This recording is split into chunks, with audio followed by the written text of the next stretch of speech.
Welcome, everyone.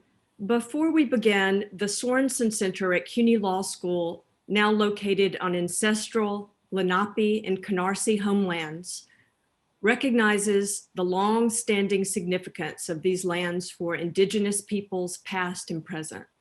We believe that historical awareness of Indigenous exclusion and erasure is critically important, and we are committed to working to overcome their effects in our own educational institutions. Thank you all for being here. Sharon Hom and Frank Wu are quite the draw. Numbers are still coming up. We have more coming in. We have a wonderful turnout from our CUNY Law community and our CUNY community across all campuses. We have students, alums, staff, faculty. We have members from our CUNY Law Foundation Board and the Sorenson Center Advisory Board. I'm seeing friends from around the US and even outside.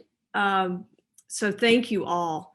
We are especially honored to have Charlie Halpern in our virtual room tonight, who served as CUNY Law's founding dean. So we hope to have an opportunity to hear from him. And we're delighted that Jennifer Dorn is here, an incredible global expert on nursing and midwifery, and the widow of Haywood Burns, CUNY Law's second dean. And I want to mention that thanks to a Haywood Burns Global Fellowship Fund and other generous Sorenson Center donors, and I see some donors in the room, supporters, so thank you. We now have over 110 as of this month, CUNY Law students who've received funding to use their talents and their skills and expertise to work in community organizations and legal organizations here in New York, around the US, and globally. We have many past and current fellows in this room, so I hope you'll participate in our Q&A session and introduce yourselves in chat. We're also expecting Mina Kiai, who's our visiting scholar, amazing Kenyan lawyer who works at Human Rights Watch. Let me just say, I see Charlotte Bunch has joined us. Wonderful to have you, Charlotte. We have a number of partner organization representatives here. The Sorenson Center is named after Ted Sorenson. It's a vibrant center, the first named at CUNY Law, and we focus on justice and peace. From New York City to border states and elsewhere around the country and the world, we work to protect rights of those who are affected by instability, conflict, and repression. Our tagline is from local to global, because we strive to connect with others and to learn from others. And tonight, given the talent in the room, we are going to start locally in New York, but we're also going to expand in the US and take a close look at what's happening, some disturbing human rights decline. Most recently, it's gotten very tense, and Sharon Hom, one of our speakers, has divided her time and in recent years in Hong Kong. And so we're happy to be able to have an international perspective as well. We invited these two amazing speakers, Sharon Hom and Frank Wu, because they are experienced lawyers. They are experienced activists. They are also writers and professors, and much more. We really need their perspectives now, and we're going to focus on a often too neglected topic, anti-Asian racism.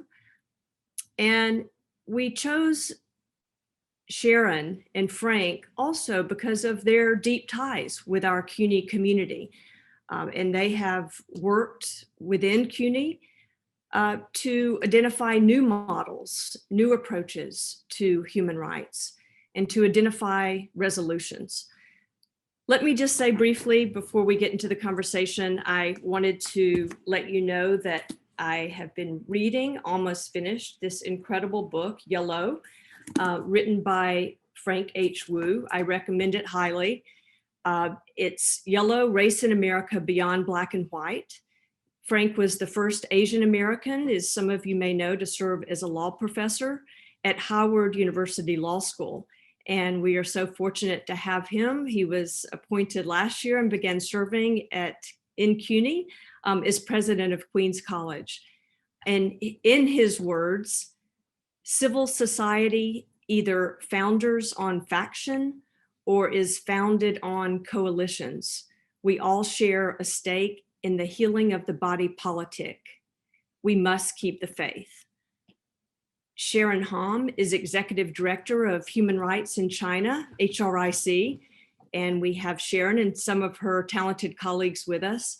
She's Professor of Law Emerita at CUNY Law School, where she taught for 18 years. She was my professor. I have to say that was one class that no one ever wanted to miss. And we actually never wanted to leave the classroom. I remember Sharon trying to make her way to her office as we all huddled around her to continue the conversation. You should all follow her on social media if you're not already. She's a rock star in Hong Kong and in our own community. And before we turn it over to them, I just want to say a special thank you to the groups who've been participating in this program. APALSA has really played a leadership role, and we are fortunate to have 2 alums during Alumni Week who are here to help lead this program. And we're also pleased that we have the Women of Color Collective as a co-sponsor, LALSA, and the International Law Students Association. So a lot of enthusiasm and participation, and thank you all so much.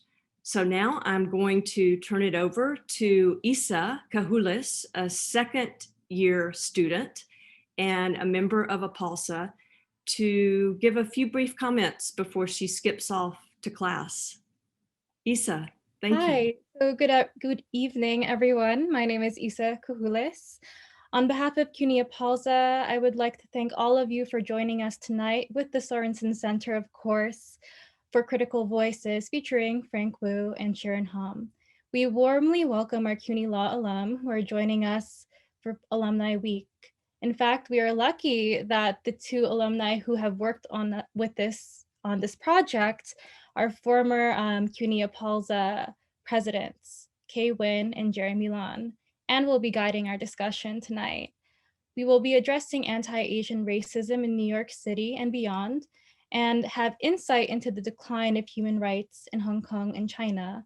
We invite you to join CUNY APALSA's community call to action at 7 p.m., led by CUNY APALSA Executive Board member Amanda Jimenez and Berna El-Yorin, the Executive Director of the Mission to End Modern Slavery. Without further ado, I'd like to pass the mic, so to speak, to Kay. Thank you so much, Isa. As she said, I'm Kay Wynn. I'm a CUNY Law alumna and former APALSA co-president. Thanks to all who submitted questions in advance. They'll help guide our discussion today. At 6:35, CUNY Law alum Jerry Milan will join me in facilitating discussion. So please continue to use the chat, raise your hand, or feel free to direct message me as well. And to begin, we're eager to hear your analysis of the escalating hate and violence in New York City and beyond. And we'd like to hear a brief opening contextual and historical remarks from each of our speakers today. Mr. Wu, we'll start with you. Good evening, everyone. It's such an honor to be here, especially with Sharon Hom, who has done so much. I'm humbled to be on the same program with her.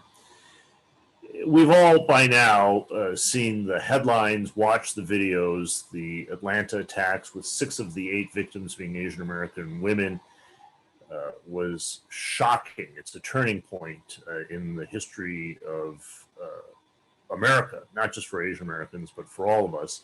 These issues are not new. Asian Americans have known about them. They existed in the 19th century when entire Asian immigrant settlements were torched by arson and all the residents driven out, the men and boys lynched or shot. We know this from the Vincent Chen case in Detroit, 1982, a hate crime. in which someone who was Chinese American and working class was bludgeoned to death with a baseball bat on the eve of his wedding because his attackers, using racial slurs and obscenities, blamed him for the success of imported Japanese cars. But the awareness is new. We really haven't talked about these issues, in part because we tend to frame race as literally and figuratively black and white, and Asian Americans, whether native born or naturalized citizens, are ejected, excluded. They're regarded as perpetual foreigners who have no standing, not members of the body politic. We've also seen now those viral videos, the most recent vicious beatdown in Manhattan, another elderly Asian American woman, she was middle-aged, but elderly women have been especially targeted, kicked in the head, left in critical condition, apparently a deranged felon acting on his own. And people have said, well, that particular aggressor who said something along the lines of go back to China, apparently he had killed his own mother. But what was stunning, and you can see in the video for yourself, is the bystanders who then literally closed the door on the scene, and presumably they were not mentally ill. They're people who just walked away from all this. And on the one hand, it's been wonderful that there's been such an outpouring. I've heard from people, friends, colleagues, acquaintances who I don't even know that well on social media who have said, are you okay? Is your father doing okay? And they've wanted to check. I've never seen, in the face of this tragedy, I've never seen people reach out to Asian Americans this way. President Biden in major speeches has talked about this. As he's passed executive orders, Congress is looking at public policy reform. There just hasn't been attention paid in this manner. Yet on the other hand, there's also this temptation to dismiss the significance of this. There's the pointless debate. Is this technically a hate crime? Well, it's not random. It is racial. There's no doubt that there's targeting involved, even if we can't look into the hearts and minds of the perpetrators. And then people have said, well, maybe it's about gender, ignoring the yellow fever fetishism, the perception of Asian women as exotic. And there have even been, in some of the dialogues, at least to me and to other Asian Americans, we've perceived it as a dismissal. Not only is this not a hate crime, according to some observers, they deny that it's wrong at all. The law enforcement official investigating the Atlanta case, at least at the outset, said after the killer had confessed, so there was no longer any question whether he committed the act, in the technical terms that you know as lawyers, the mens rea was only the part that was at issue. You know, what was his state of mind? The law enforcement official dismissed the serial homicide as, oh, well, he was having a bad day. When I saw that, I thought that had to be fake news. No police officer could possibly say that of a mass murder. And then, of course, subsequently, that officer was himself discovered to be one of the people spreading the China virus meme on social media. So this is a fraught moment with the pandemic, but for Asian Americans, even more so. People are afraid to just walk down the street. This is name calling, but it's more than name calling. Those slurs, they lead to people spitting on other people, shoving them to the ground hard enough to break bones, shoving them in front of oncoming subway cars, stabbing them, shooting them, and then scant sympathy from those who aren't Asian American. Yet, through events such as this, we can engage in dialogue and challenge ourselves and our friends, our neighbors and coworkers, to help us realize those American ideals that beckoned, that drew us and our ancestors to these shores.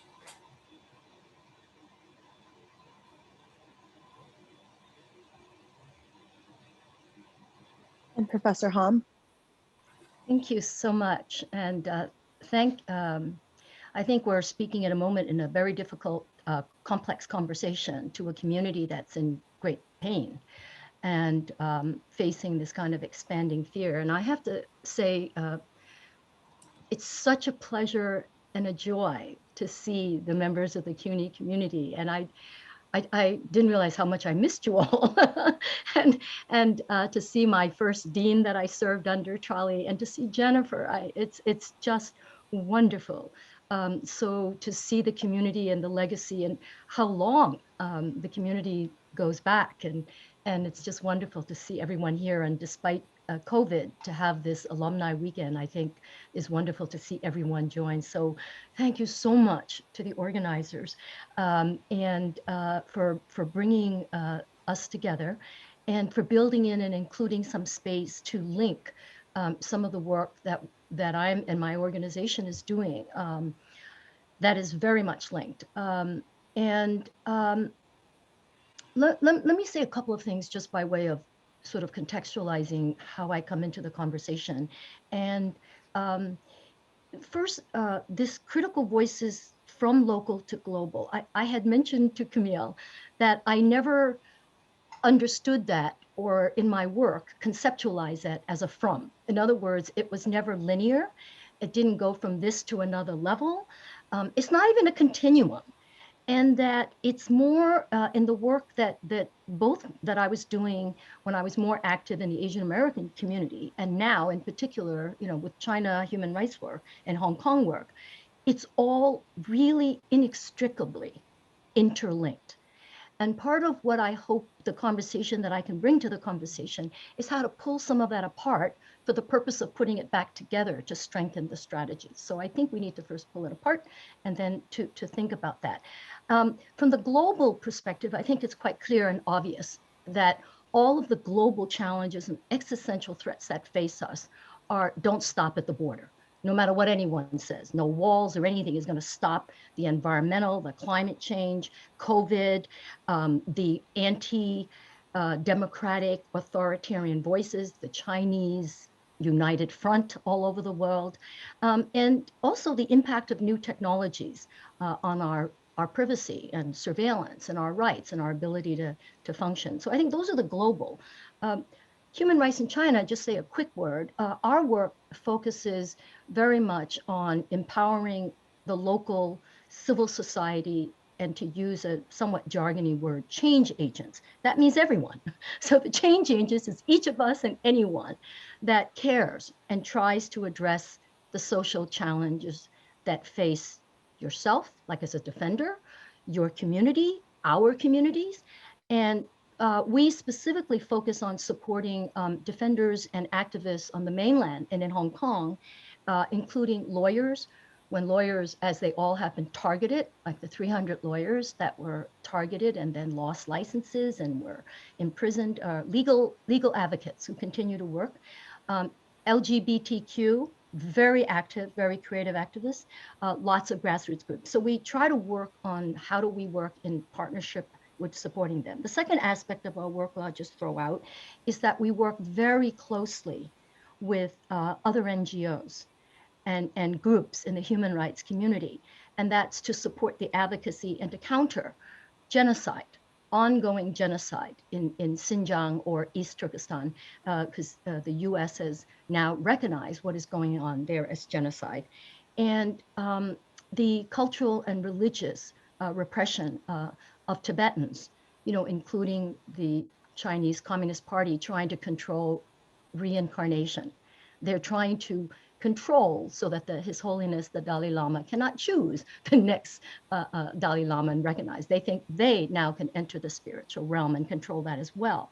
And then the gutting of democracy and rights of people in Hong Kong. And one of my legal colleagues, Alvin Cheung, says, to call what is happening now in Hong Kong electoral reforms is like saying a bullet to the head is a medical intervention. And that is true. So that's my first cluster about kind of global, local, and how it's very difficult to try to stay relevant and meaningful and effective across many different platforms. The second one is if I can say something about Asian American, because that's a very complex relationship to what seems like a simple label. And I need to read Frank's book, and then we'll have a further conversation. But I was born in Hong Kong. And when I arrived as a child, I didn't speak a word of English. And I grew up in the back of a Chinese hand laundry. And then later I helped out as a teenager in my father's Chinese takeout. Now, I only insert this personal history because I want to reflect the race, ethnicity, immigrant, cultural, and class dimensions, and of course, my gender. That has really shaped who I am, my views of the world, and really my daily struggle to live in some kind of accountable and meaningful way. For me, always, as I go into my 7th decade on this planet, it's always been quite contested, and it's fraught with some sort of fluidity. And it's a tension between how I view myself, identify myself, and how others label and identify me. And I'll tell you a very funny story. Is I think maybe when Charlie was visiting me in China, but I was in Shanghai once, and the Shanghainese said to me, they didn't see me as Chinese. They didn't see me as Chinese American. They didn't see me as American. And they certainly didn't see me as a Hong Konger. They said, you're a New Yorker. And as a New Yorker, you're just like us, the Shanghainese. They said, you're like sophisticated, cosmopolitan, fast, and you're smart. And I go, oh, great, very modest Shanghainese. But that's how they saw me. And my colleague who's on this call, Mi-Ling and I, we have been told to go back to our country when we were going down on Amtrak on a trip once. And another time, my same colleague and I were in Hong Kong, and we were treated very badly by Hong Kongers because they mistook us for mainlanders. And so you can see how for someone who looks like us, but works across borders, that we have these very complex tensions. For Hong Kongers today, particularly those in diaspora, the question of who are we, what are we, is fraught with very politicized choices and no choices. Because the context we find ourselves in is that Beijing and the party are enforcing loyalty, enforcing language, like saying no Cantonese, speak Mandarin, or you are Chinese. And what does Chinese mean? Is what we're going to tell you it means.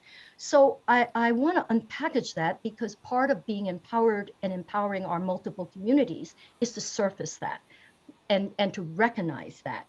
And there was a final, just short anecdote about identity politics in a different register, is that a CNN reported this op-ed said, by a Chinese person, Chinese American, was in Beijing, a crowded street, and a Chinese man approached and said in Mandarin, "Are you American?"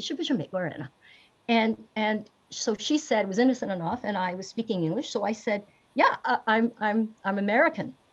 And then he went into English and he said, "Go back to your effing where you came from." So this is a Chinese American in China.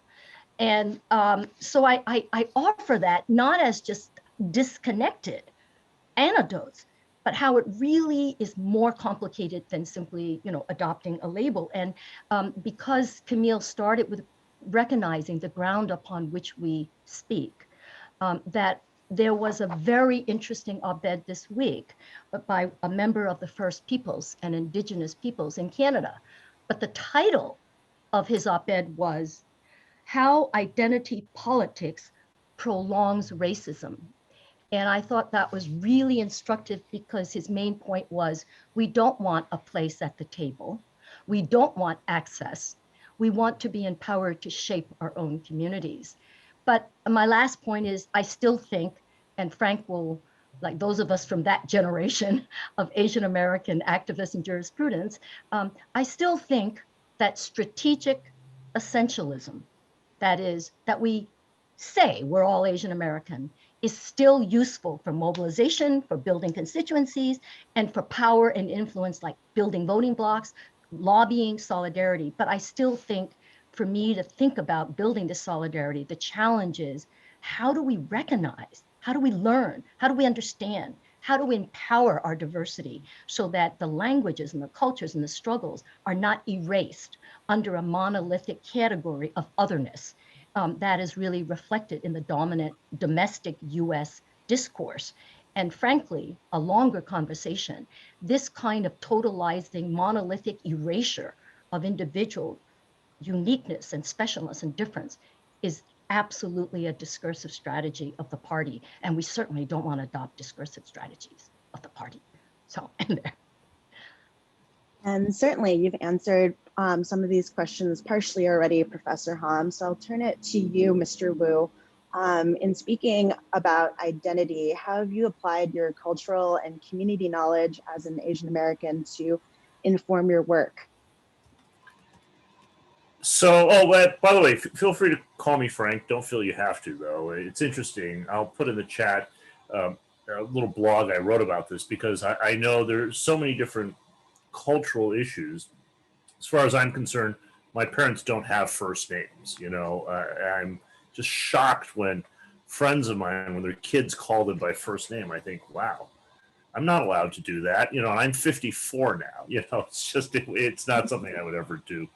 So, you know, this is complicated. I'll tell you the truth. I was born in the United States. I grew up in Detroit, the Motor City. That's my hometown. It's where I am really from. And when I was a kid, I was always, and I'm ashamed to admit this now, but speaking of my parents, I was always a little embarrassed of my parents. There's that awkward role reversal, right? That if you're the child of newcomers that you often have, because you have to interpret for them when you go to the bank and if there's a dispute with the phone company. And I was always a little, to tell you the truth, a little angry with my parents too, because they were such fervent believers in the American dream. They didn't speak the language of civil rights. They literally spoke another language, right? And so I would come home and say I faced the common cruelty of childhood, the bullying of the playground, the teasing and taunting, you know, being called chink and jap and gook. And I use those words to show they have no power over me. Being challenged to kung fu fights, being asked, how can you see with eyes like that, and so on. And, you know, kids just want to fit in. And so I would tell my parents about this, and they would say, just try harder, right? And so they were convinced that if you just tried harder, it would all turn out fine. And what they didn't know, and what I didn't know, is that there was racial bias all around us. And it was open, it was explicit. It was usually not the violent form, but you could never tell, right? Sometimes something would happen, you know, people would commit pranks. They would call my parents and, you know, say ching chong something or the other. And there was always that threat that something could happen, right? People threw a brick through our family's car once, even though it was an American car. My father worked for one of the big 4 U.S. automakers. That's why we're in Detroit. And so you were, as a kid, always aware that you were different, right? And this is before multiculturalism, before diversity. Different was bad.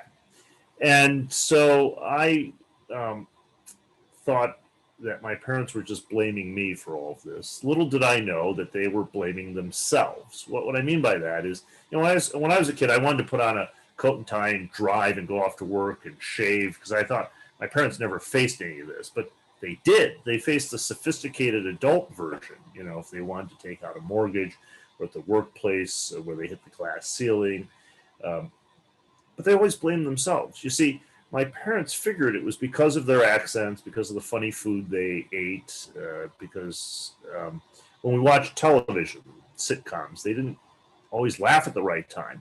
And so my parents, in a way that I just didn't realize until much later, they were acutely aware of how different they were, but they figured when they ran into bias, it was their own fault because they just didn't get it. And they figured my brothers and me, having been born here, automatically would be fine. But that's not the case. So I'll just conclude about this with, for many of us who call ourselves Asian American, there's a revelation, right? There's a moment when you realize that the demand that you assimilate, and I'm assimilated. I can barely write my own name in Chinese. My Mandarin is sort of embarrassing. What's a hui jia zhuang? All right, if you speak Mandarin.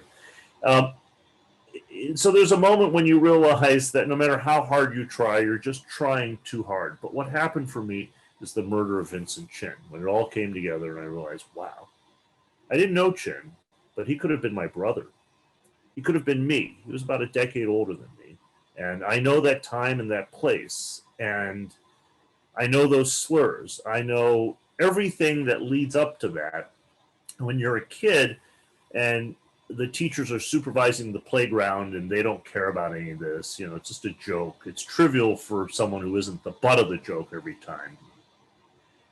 The teachers and the adults would say, just reply, sticks and stones will break my bones, but words will never hurt me. I knew even then as a kid, well, there's something wrong with that saying, because the words pack their own punch. They say, you're kith and kin, you are inferior, you don't belong, get out of here, you're worthless.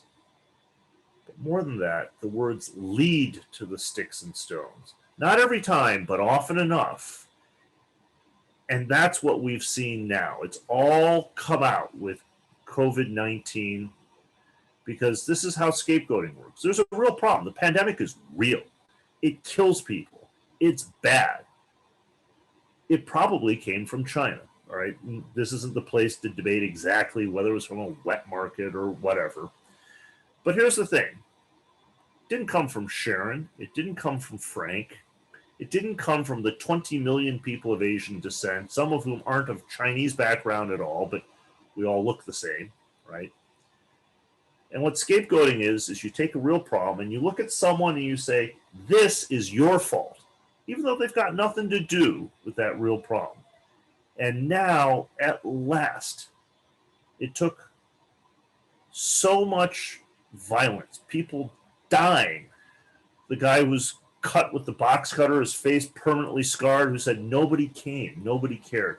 It took not one video, it took dozens of these videos of real crime, just the brutality of our elders being beaten this way. You can't deny it now. And at last people recognize there is an issue. So in its way, I suppose that's progress. And Frank, you've drawn the line from the death of Vincent Chen to what's unfortunately going on now. This question's from Lisa Cho, a 2021 Sorenson Center fellow. Professor Hom, do you think anti-Asian violence will continue to rise post-COVID? And how do we sustain and expand these conversations about anti-Asian racism? I want to first, echo Frank's comments about how words are dangerous, and that it really creates a climate that both enables and legitimates and encourages more violence. And I think we saw that in the last 4 or 5 years and then maybe the last 100 years, because I think that lots of that language was used well before the COVID pandemic and the massacre of Chinese miners in Colorado, et cetera. We're talking about like pre-turn of the century. So I think it's been a very long history of that. And I'm sure Frank has written all about that in his book. So I'll have to. So I think on addressing anti-Asian violence, yes, I think the conversation needs to be continued, by organizing and expanding these spaces for sharing and challenging the experience. And I think the second thing is you need to link the conversations to very specific actions. And then hopefully, if we can talk a little bit more about it later, perhaps, is that the way we approach strategic thinking about actions. What are the conceptual frames? What are the tools? What are the assumptions about how do we make a difference? And in particular for us, the use of international human rights tools. And it's so wonderful that Meinekain is there. When you say post-COVID, I feel like we should stop there for a minute, is to say, yes, we should be thinking about post-COVID world. And we really don't know the origins of the virus. And that is in fact due to the deadly and information control, censorship and information control by the authorities in China that was highlighted by the prosecution and death of the doctor, Dr. Wu Wanyan, who tried to get early warning. And the recent mostly discredited report by the WHO on its mission to China, has had no access to primary data. So I think it underscores two things. One, COVID has actually fueled a very different global climate towards China. That you're seeing the Pew charitable studies, you're actually seeing a radical shift in the view. And today, this week, the US Intelligence Committee issued its a threat assessment report. And this is the FBI, the CIA, the National Security, so it's a uniform intelligence report. Of all the threats facing the US, the top of the threat is China. China. And this is before the nuclear threat, before everything, before pandemic. So in that context, you know, we can't yet get to post-COVID because we don't know if there will be a post unless we actually know how we're going to really be safe against it and the variations. And even though the US seems to say, well, we're going to have a post because we'll have annual vaccine shots like the flu to deal with the emergent strains, I really think that when we think of post-COVID, we think of COVID now, which is radical inequalities in the world globally about access to vaccines and about the economic impact. Really difficult on vulnerable groups in this country, whole countries like India. So I think that is how we should think about COVID, post-COVID, like reframe it a little bit, and then to see when we get past there. But maybe before we get past there, we should ensure that when we think about Asian violence now during COVID, we do two things. We keep it in a broader frame, so we're addressing not only the harms here, but it actually is connected to harms elsewhere.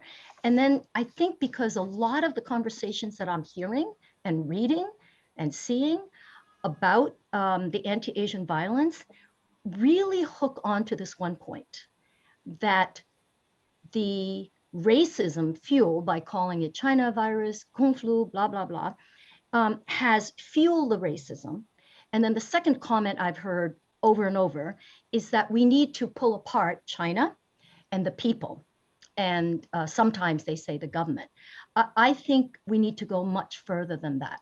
I think if we want to think about the impact on racism, we really need to go past the US-China frame. That's number one. Secondly, I think that there needs to be so much greater granularity and nuance in understanding what does it mean to say the people, Chinese people, which is wholly problematic right now, to say, who do we mean by pulling apart the people and the party? And who do we mean by the party state? What we really mean now is Xi Jinping's, it's his ballgame. So, you know, is that the vision of the party? No, not really shared but everyone's terrified. So you've got a country, China, you've got the people, which are incredibly diverse in terms of urban, rural, class, ethnic groups, mainlanders, Hong Kongers, so forth. And they have very different views and the party. And then we have different sectors, the economic and political elites, who, by the way, during COVID, if you look at the Forbes 500 list, look at the top 10. How many Chinese are on that list? They did quite well during COVID, as did many sectors in China. So I think this whether China rhetoric, China, this is fueling racism, I think that's a challenge. We need to engage and develop together much more granular strategic analysis and actions. And I'm sorry if I sounded like I sidestepped your question about post-COVID is because I'm not even post-COVID, because I feel like the challenges facing us in COVID, which does not look like there's an end in sight yet. I mean, there might be a light at the end of the tunnel, but I'm not sure it's not another oncoming train. So I feel like we're in a very difficult moment, both for the pandemic, but also for the whole rise of violence in this country. And I hope we get a chance to link the anti-Asian violence with the violence, the police violence, because I see it totally interrelated and similar in terms of how we can address it with the police, the rampant police violence in Hong Kong. Yeah. And certainly it just goes to show how intersectional and how all these issues do mesh together. And we'll turn to the question and answer portion now. I see a few people have asked some questions. I'll ask that you unmute yourself. Is that available, Arpita? and ask a question. I'm sorry if I butcher your name, Kay Dilday, you were asking a question. Well, yes, my name is Kay Dilden, and I want to thank everyone for putting this panel together. I think it's really important, and thank you, Sorenson Center. They're always amazing panels. I am a better writer than I am a speaker, but I'm going to try, so I'm going to sort of read my question.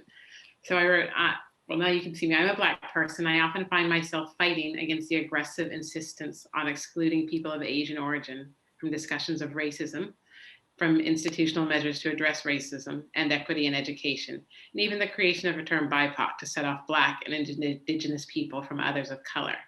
It's my belief that I won't be free until everyone is free, so that it is a unified fight. And I wonder if you feel that coverage of anti-Asian violence is moving more people who have other racial and ethnic identities of color toward a more inclusive position, or do you feel that there's still a lot to do? Well, I'm sure there's still a lot to do, or do you feel that it's too early, or I don't know.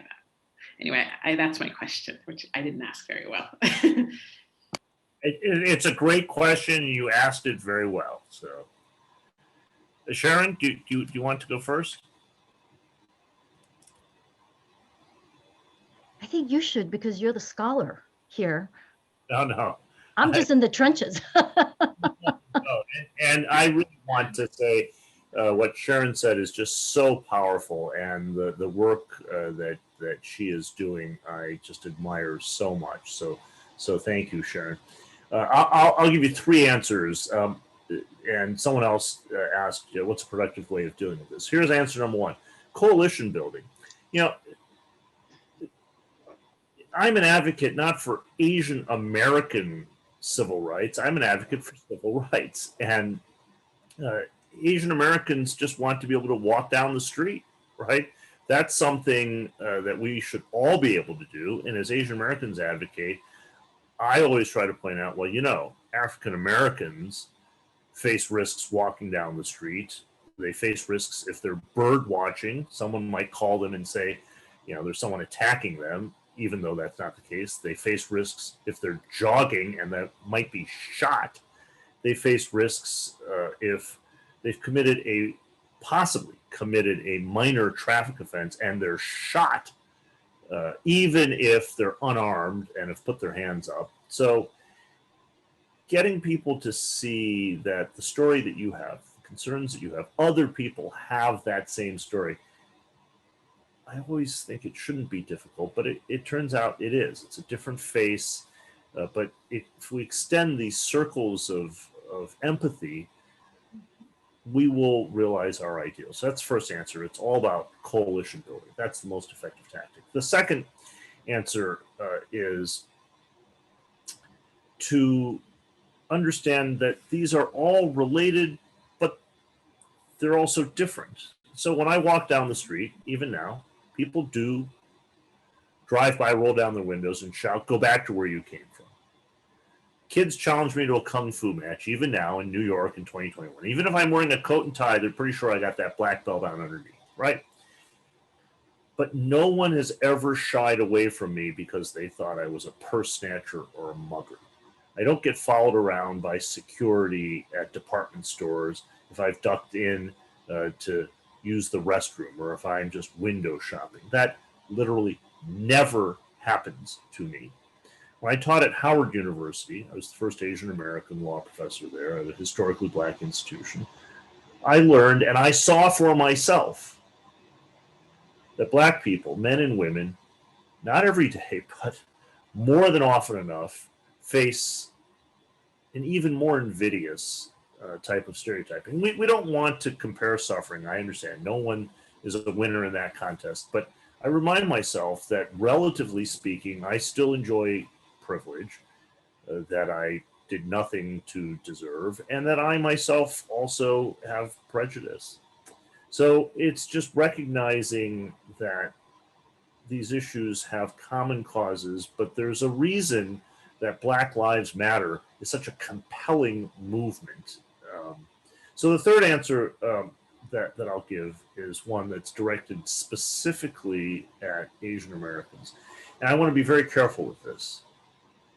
I wouldn't dare, and I am not in any way criticizing victims of violent crime. That would be wrong. But one of the things that saddens me is even after Atlanta, and if you're not aware of this, in the Atlanta killing, the murderer who has said he did it was a white male. Even after Atlanta, I have had more than one Asian American contact me and say the following: when are you going to stand up against Black people?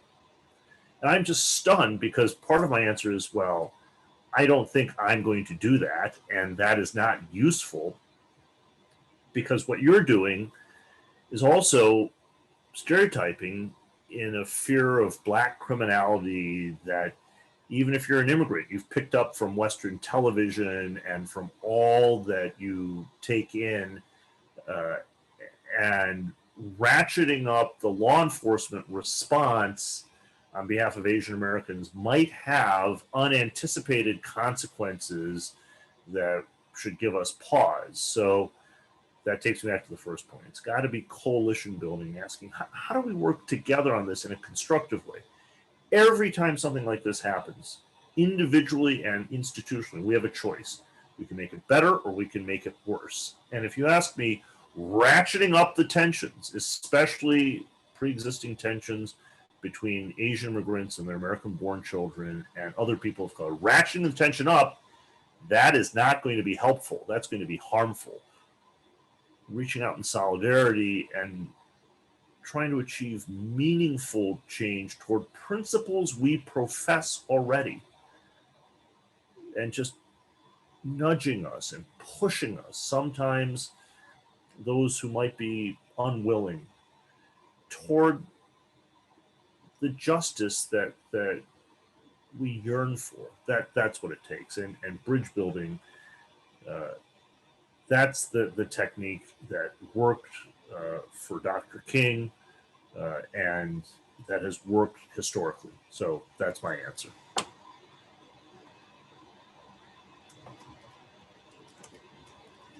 Thank you, President Wu. I believe Kitty Bateman has a question for us. For those who, and let me just briefly acknowledge those who just joined us in the chat. You are welcome to post your questions in the discussion chat. So either you, or you can raise your hand.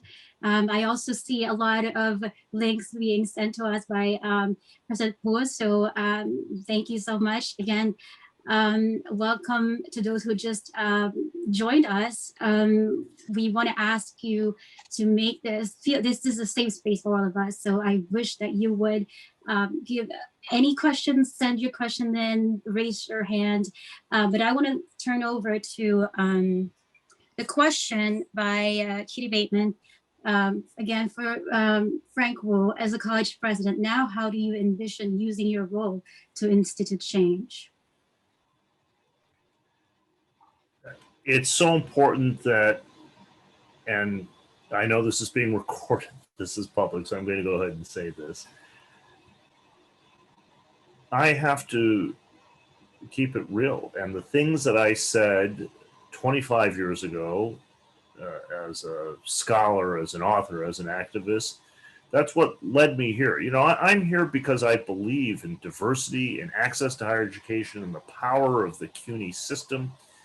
We're still all about lifting people up, not crushing them under student debt load. And that's not just a promotional slogan for my institution, for the CUNY Law School, for the whole system. I wouldn't be here if it weren't for American higher education. My parents came as scholarship students, and that's the story of so many Asian immigrants, right? They came to pursue higher education. My parents just sacrificed so much that I know that my brothers and I, well, I'll speak for myself, that I didn't appreciate nearly enough. And so I've come full circle because I look at our students and I see they are my parents, they are me. And to remember this, you know, even though I have a fancy title, there are still moments that I face where I think, you know, I wonder why that person just said that. And is this the moment that I'm a little less polite and I say, excuse me, you know, I'm not quite sure you meant to say what you said, because this is still just all around us. And what some of these incidents do, and what the talk about microaggression and implicit bias, which I think is so important, what it does is it makes us realize, wow, this is always there. It's under the surface. You go shopping and you try to park your car and someone else is going for the same parking spot. That happens every day, right? People start shouting, right? Tempers go up, and suddenly someone says, go back to where you came from, or about Asians being bad drivers, they use a racial slur. Suddenly, what was a dispute about a parking space escalates into a racial dispute, right? And you don't know if it's going to stop with just name calling or if someone's going to pull a gun or do something like that. So I have friends who are white who say, you know, why are you obsessed with this stuff? I don't think about it very much myself. To which I want to say, that's part of the problem. You don't think about it. You don't have to think about it, right? Unless you're in an awkward place you didn't expect to find yourself in, or something strange happened, you just walk around, right?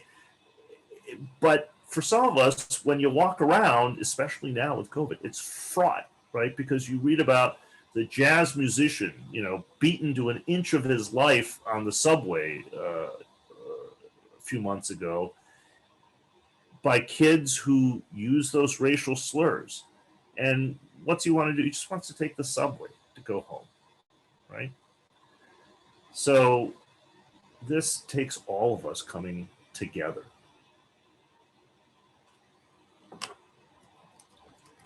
Thank you so much. I have a question that was sent to us prior to the event, and I think this ties with what Professor Hom, and Professor Hom, if you would like to answer this question about, you mentioned about the ongoing genocide, the cultural religious repression of Tibetans. So what do you, aside from those and the erasure of identity, what do you consider to be the greatest barriers to organizing, whether here or in Hong Kong or elsewhere?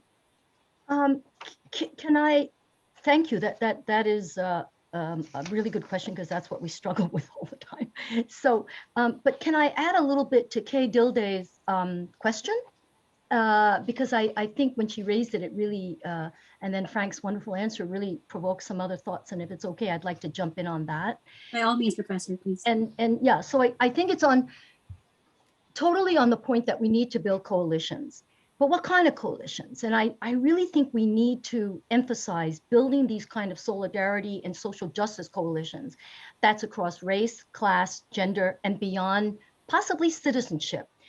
Because the need to defend ourselves and say, I am an American too, is I'm wondering if that should be the main basis or the only basis as a claim to legitimacy and as a claim for respect and dignity and rights and meaningful participation in society. I think most of us come from somewhere.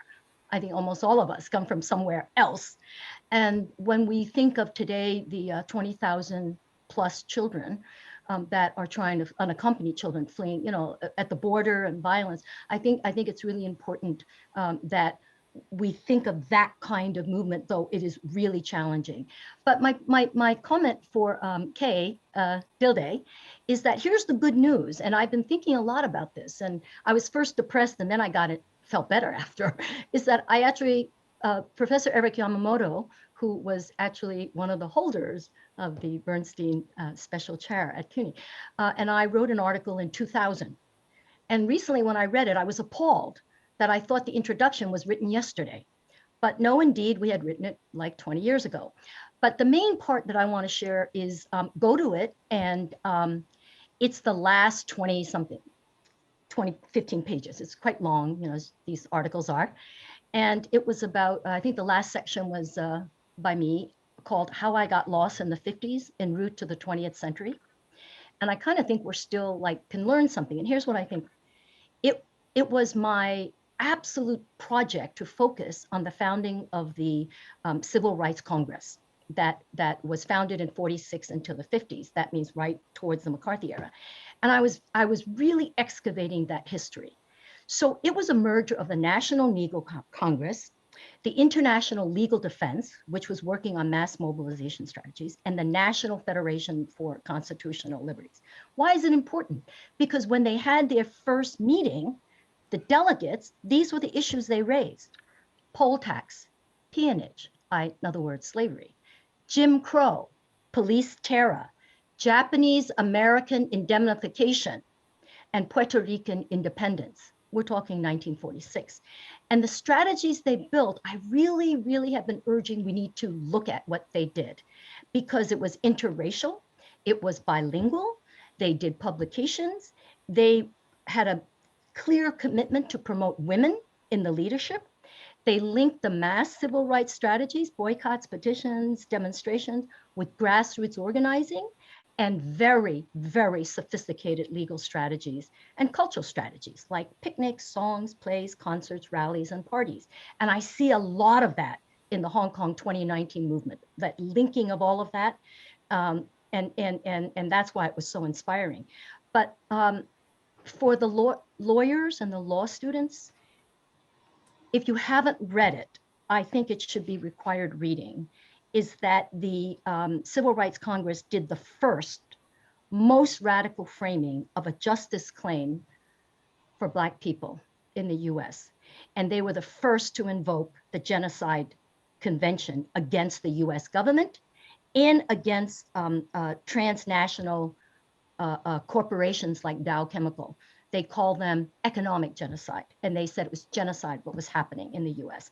And so they did the 1951 petition, and to just read it for its sheer eloquence, the brilliance of the analysis, and it was the prototype, I think, of how US civil rights groups can transcend national geography and politics and really raise and make the links between peace, human rights, imperialism, and corporate monopolies. So I say that it's so inspiring, because when you say, can we build cross-racial? Can we do this?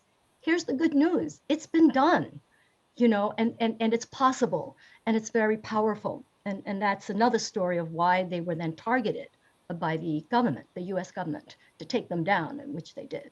So that's the short, and for you, Kay Dilday, that we can build these kind of really important cross-racial.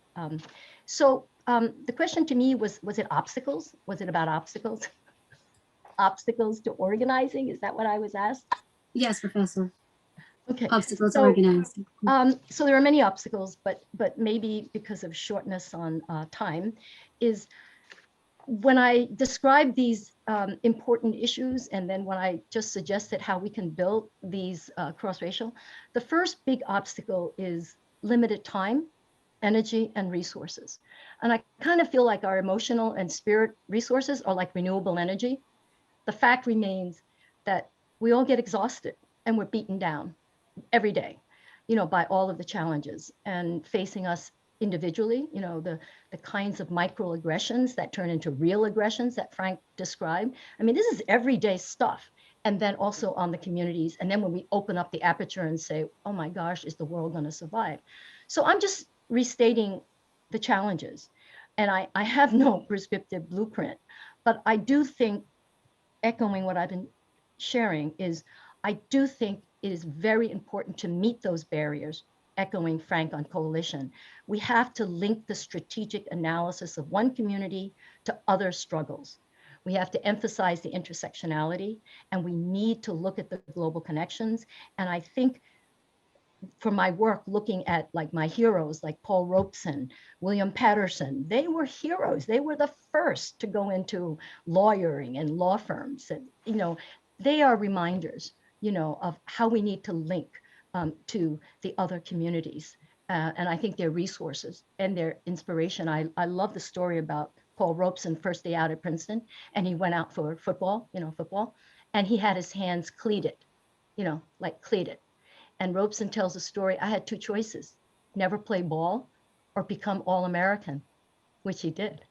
And then he went on to Columbia Law School, and then he went on to, being just this internationalist in a time of Cold War and peace. So anyway, I think that we need to look back to also not only say, look at this racism, this violence is not new against our community.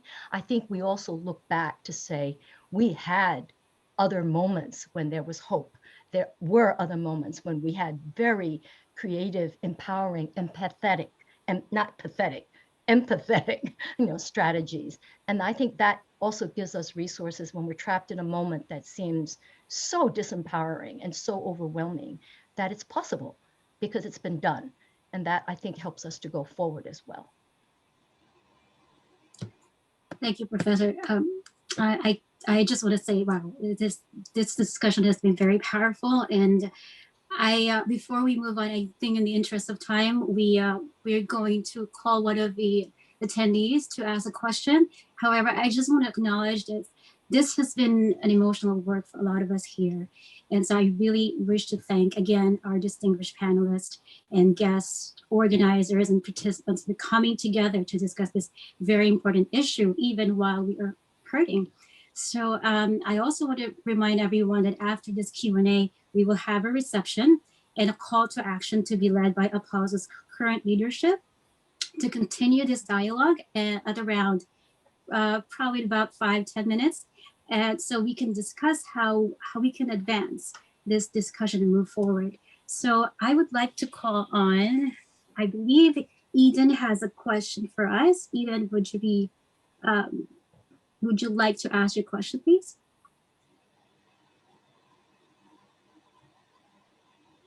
Is Eden still with us? Yes, I am. Sorry, Okay.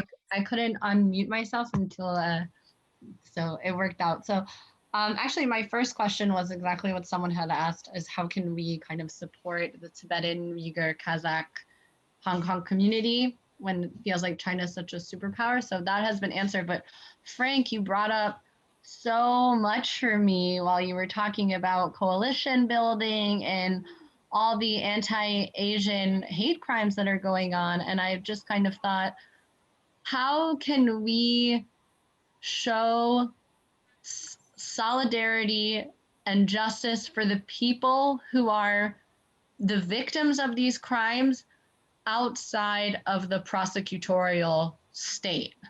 So I just thought, like, recently, I know this guy was South Asian and not Asian Pacific, or the group that's currently being targeted, but there was still like Instagram messages like people need to fight for him and justice for him, but that would mean prosecuting other people of color. So how can we kind of show support and solidarity for victims of these current hate crimes outside of the prosecutorial state? Well, one of the most important things is upstander training, right? What it shocks me, these crimes are terrible. But what shocks me, two things. One, people who are just watching, right? That just astonishes me. Separate from it being Asian Americans being targeted, I'm just astonished that anyone would watch an older person just being shoved and just sort of walk by, right? Who does that without even at least saying to the attacker, excuse me, right? And then closing the door, right? And so that's the first thing that shocks me. The second thing that shocks me is the people who continue to say, even with all the news that we've seen, who continue to say, oh, come on, this isn't racism. You Asians, you're not really minorities. So someone got shoved. This is just random. There are many people, you probably know them. I've had these infuriating conversations with people who I would otherwise regard as reasonable human beings, whose view is, come on, what's the big deal?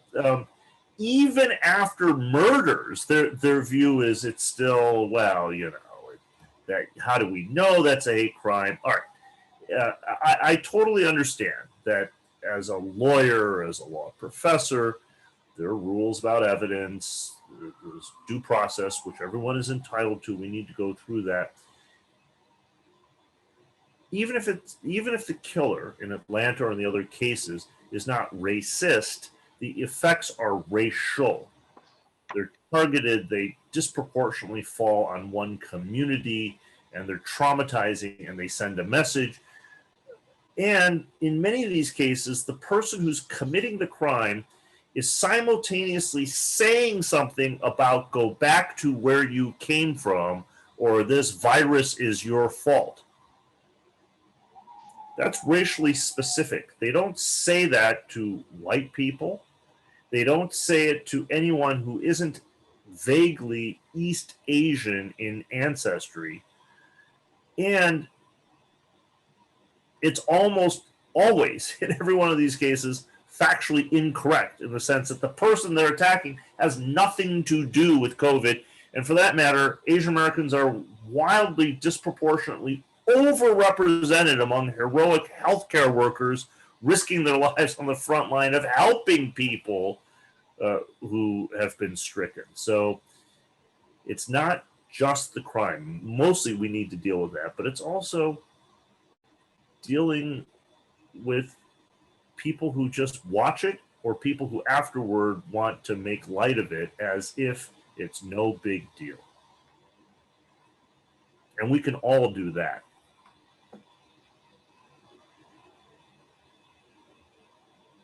Professor Hom, any parting words for us as we close this section of our Oh, I was discussion? going to say something about what Frank's answer to the question of, Eden's question reminded me of a terrible incident where a whole group of people were surrounding when I was living in China. And this man was very violently and viciously kicking and beating this woman who was already on the ground. And she had apparently her child who was crying and was wandering out into the street with the traffic. And everyone just watched. I mean, they were all surrounded, watched. And I wanted to say, Eden, there's that moment when you see real violence under, that you got to be honest and say, I said to myself, good God, am I going to jump in the middle of this? This is horrible. So I picked up the child who was about 2, and I gave the child to an elderly, I said, a grandmother, who, older person. I said, please hold him. He's going to just wander off. And then somehow I got stuck between the woman and the man because I went over there. And he was still punching and I was trying to do something. And then the next thing I find out, I'm literally in between the two of them. And he's still punching. And she starts crying and calling me Tajie, elder sister, that, you don't know what. I'm like, whoa, this is like. So anyway, the whole thing was horrible and everybody kept watching.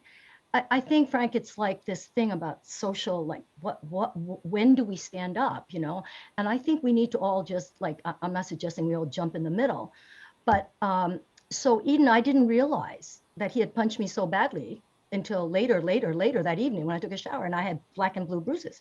Like I didn't even realize I had been hit because I was in the middle. Later on, my journalist friend said, never do that again. Never do that again, because he could have had a knife, he could have blah, blah, and he could have blah, blah. So I think one thing we think about what we can do, the question, I think first you can call, like those guys should have called 911 immediately. You could document the incident, but I also think you should say something, because since nobody said anything, I think we can all say something when we see something. And the other thing is, I think we need to be trained for safe interventions. This is happening in the field of domestic violence and violence against women in public places. This is happening in China, all over. This is happening all over the world. And I think we need to draw a lesson from the training for safe interventions, not just so that we're terrified that we'll be stabbed or we shouldn't jump in the middle. I think those are legitimate fears. So I think it would be very important, because this isn't going to go away, is that we try to promote community training in sort of safe. And I see Frank has like put out the link, which is very important. But I think in closing, I do want to make a plea, particularly because you have this wonderful resource of Meine Kai at the law school. I really want to put a plea for, in thinking about the work of the law school and the center and the law students, that you look more to international standards. So it's not about the US versus China. It's like when the whataboutism shows up, when China says, hey, here's our human rights report on the US, which is a pretty good report on the US, police violence, racism, inequality. And then the State Department puts their report on China, also genocide, blah, blah, blah. Those are all good, but we need to just jump out of that and say, guess what? They both are subject to international human rights standards. And I think building more of the thinking that way. So all of the police violence, on the anti-Asian violence, we should be strategizing that the US is a state party to the CERD Convention, the Convention on the Elimination of Racial Discrimination. And that means being accountable and responsible, not just for the actions of the government or the police, but also of third parties, of companies, they're responsible, they're accountable to ensure that there isn't racial discrimination, which includes racially specific violence. So I think maybe I would urge everyone to think more, how do we really leverage and effectively use those international standards, those platforms, and in particular on the racial discrimination. But then also, I don't hear anyone saying anything in the context of the shootings of Black people and Black Lives Matter. I haven't heard anyone say, and guess what? Every one of that use of force, state-sanctioned force, every incident I have seen violates international standards on appropriate use of law enforcement. Every one of them. The guy who got pepper sprayed in the face, that is like so not the standard. The standards are very specific. When you can use pepper spray, when you should use lockdowns, when you can, use live ammunition, when you can't, what can you do in crowd control? So I want to urge, when we think about these, that we figure out more tools in the toolbox. And some of those tools are quite specific. And I think for lawyers and law students really provide some normative, principled, and platforms. So I would really end in just urging that. Now I could be just bringing coals to Newcastle, what you're all doing it anyway, but I just thought I would emphasize it. And if you're doing it, great. And as we say in Cantonese, gayao, add oil and do more. Well, I want to jump in here, Sharon, because I think we would love to actually have you come back and be a part of adding the oil. We did feature Gay McDougall about 6 weeks ago. Wonderful. Yeah. And Gay is on the Sorenson Center Advisory Board. And for those of you who don't know, Gay was very recently reappointed to CERD, the Committee to End Racial Discrimination, by the Biden-Harris administration. She served on it before, but the Trump administration removed US involvement to CERD. So she was just reappointed, and the day after she found out, we featured her for one of these discussions and plan on having her come back, as well as Mina Kiai. And also we would love Sharon and Frank, of course, you too, but specifically Sharon on the advocacy and using the international principles. So I hope we can entice you back. I just wanted to step in also and just thank you all. It was a wonderful discussion. I don't think anyone wants it to end. Could we just unmute for a moment?